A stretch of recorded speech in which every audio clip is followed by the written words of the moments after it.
is we all have power within us. We all have the ability to change our families, to change our schools, to change our communities, to change the world. And so that's really where we came up with the name Young Leaders Strong City, because it's really the power is in you all, it's in us, in the collective work.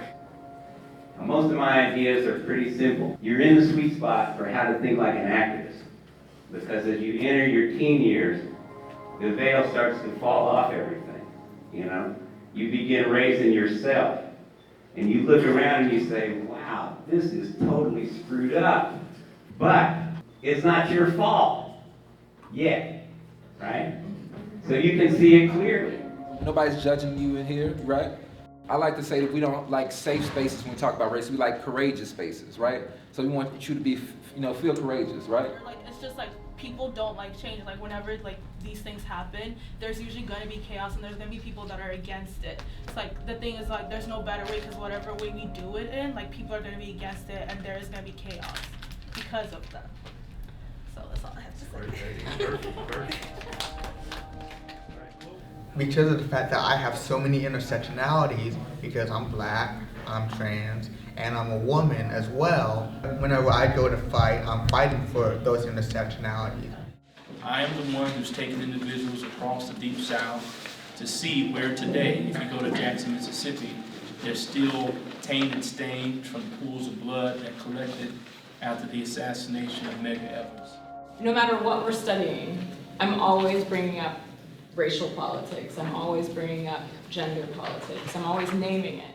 Just like, not just the people, but like the economy, because like a lot of people, Hispanics, like they always like work hard here like to have a better life, but they also send money back home. So like, I think this would be a good place where he can go and feel included, So there are different types of resistance, and one of the ones that I really want to emphasize to you is that education is a form of resistance. How many people do you think voted in the last election in Dallas? Take a guess. This is before the 1924 Immigration Act. Again, you see the same type of rhetoric reoccur today. You see the exact same language being used to describe refugees coming from Syria, refugees coming from Guatemala or Honduras. And Ida B. Wells, she recorded this. She was documenting and disputing this, at the cost of her life. These are still the types of resistance stories that are influencing greater movements today. This space was created specifically for you all. We believe everybody in this room brings significant value to the conversation, no matter where you're coming from. So that's what this conversation is about, is how can we start really claiming from a real powerful place different tools that can help us get some of that calm and peace that you're talking about, right? So it's really important for us to have these conversations to begin to build our toolkit of what does self-care look like. Your breath is one of the things that immediately can connect you to your body and really connect you with the core of who you are. See, I'm just like you. I go to work, I come home, I surf the internet, I browse social media, I flip the TV, and it's the same thing. Another mother's child is gone. It's insane. I keep having this reoccurring nightmare, right?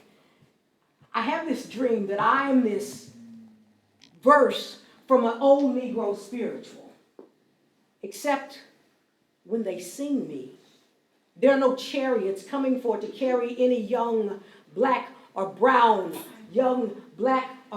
bodies home. There's only bullets and rope and fists and words.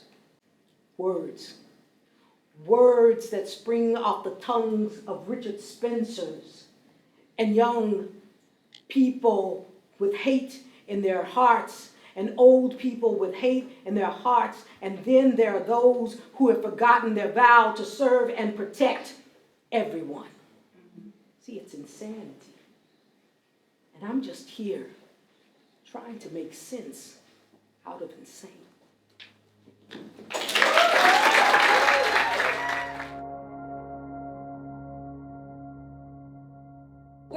collective work here.